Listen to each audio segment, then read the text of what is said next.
Brought to you by TechnoSpark 20 series smartphones. सातही मतदारसंघावर दावा अजूनही कायम आहे, पण ज्या ज्या ठिकाणी तिन्ही पक्षाची समन्वय साधून कुठं म्हणजे आपल्याला दुसरी जागा लढता येईल का, असे म्हणजे जे काही कुठले जरा नाव सात कुठले शिरूर आहे, रायगड आहे, बारामती आहे, धाराशिव आहे, परभणी आहे, त्याच्यानंतर माढा पण आता माढाचा तिढा सुटलाय बहुतेक, आणि नाशिक आहे. गडचिरोलीचं काय? गडचिरोलीचं अशोक नेते असं जाहीर झालंय.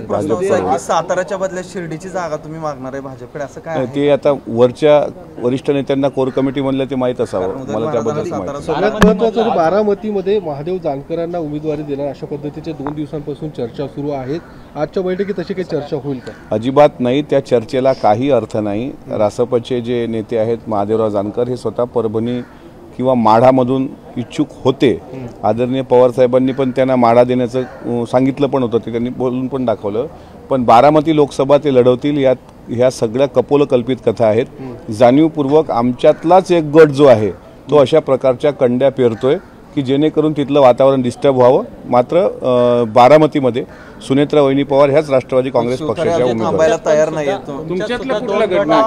तुमच्या पक्षातलं का बाहेर गेलेलं काय नेमकं? आमच्या पक्षाच्या वेटिंगवर असलेला, आता तुम्हाला सोप्या भाषेत सांगतो ना, तुतारी गट. आता काय तो आमचा गट नाही आहे, तो तुम्ही आमच्यातले म्हटले म्हणून थोडी गडबड झाली. राष्ट्रवादी काँग्रेस पक्षाच्या बाहेर, स्कोपच्या बाहेर असलेले.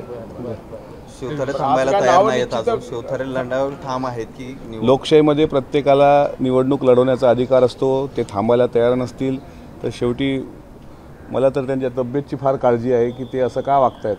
एकतर त्यांना किडनीचा पण आजार आहे, ते हायपर पण होत आहेत, आणि ज्यावेळेस माणूस असा हायपर होतो, परिवारात वैफल्यग्रस्त असतो, त्यावेळेस अशी विधानं होतात.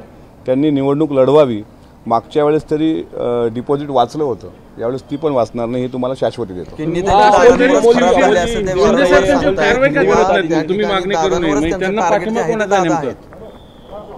असं आहे, शिवतारे काही महिन्यांपूर्वी शिवतारेंचं दादांबद्दलचं स्टेटमेंट बघा, मीडियानेच ते दाखवलंय. आणि जाणीवपूर्वक त्यांना बोलून जर तो आसुरी आनंद घ्यायचा असेल तर त्यांनी तो घ्यावा. पण अचानक शिवतारे एवढे काय झाले? मी सांगितले त्याचं उत्तर काल. शिवतारेची एवढी अवकातच नाही की तो एवढा बोलेल. शिवतारेच्या मागचा मास्टर माइंड दुसरा आहे. तो कोण आहे?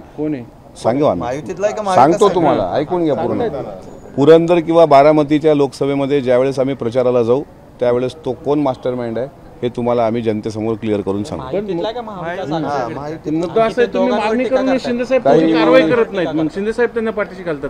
काही गोष्टी गुलदस्त्यात ठेवा, काही गोष्टी गुलदस्त्यात ठेवा. मी एखादं सत्य सांगावं आणि नसतंच काही यावं, त्यापेक्षा काही गोष्टी गुलदस्त्यात ठेवा.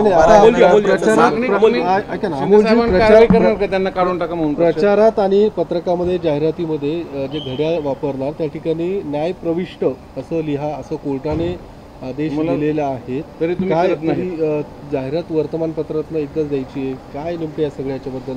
त्याबद्दलची जाहिरात प्रकाशित झालेली आहे, आणि जर कोर्टाचा अवमान ठेवून जर जाहिरात द्यायची असेल तर त्या नियम आम्ही फॉलो करू. मात्र एका गटाने जाणीवपूर्वक ट्विटद्वारे लक्ष ठेवणे, पवार साहेबांचा फोटो वापरतात का वगैरे वगैरे अशा काही गोष्टी ज्या ट्विटद्वारे दाखवल्यात, आम्ही कोर्टाच्या सर्व नियमांचं पालन केलंय आणि घड्याळ्या चिन्हावर आम्ही लढणार आहोत. अजित पवारांविरोधात जो पवार कुटुंबीय आहे ते आता समोर येताना का शर्मिला पवार सुद्धा बोललेले आहेत. असं आहे, मी सांगितलं ना, आता फक्त घरातले सर्व संपले. आता वॉचमन, गेटकीपर, कूक, गाई वासरं, गोठे हे सगळे स्क्रिप्ट लिहून आणतील. तुम्ही ती कितीही आणा ना, कितीही चक्रव्यूह तुम्ही आखलं तरी बारामतीचा नागरिक हा बारामतीचा परिवार आहे. तुम्ही एक गोष्ट लक्षात घेतली का? इतक्या खालच्या पातळीवर हे सर्वजण उतरलेले असताना सुद्धा सुनेत्रा वहिनी, त्यांचे दोन्ही मुलं, पारदादा असतील किंवा जयदादा असतील किंवा स्वतः अजितदादा, यांनी संयम सोडलेला नाही.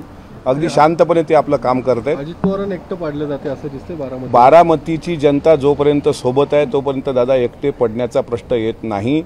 रक्ताच्या नात्यापेक्षा विचाराची नाती ग्रेट असतात, हे कोरोनाने दाखवलेलं आहे. Vijay Shivtare mentally disturb person है. मैं महाराष्ट्र के मुख्यमंत्री से निवेदन करता हूं कि पागलों के अस्पताल में जल्द से जल्द शिवतारे को एडमिट किया जाए. उनकी किडनी का भी प्रॉब्लम हो चुका है, और जिस आदमी के दिमाग पे असर होता है वो इस तरीके से बेतुके बयान करता है.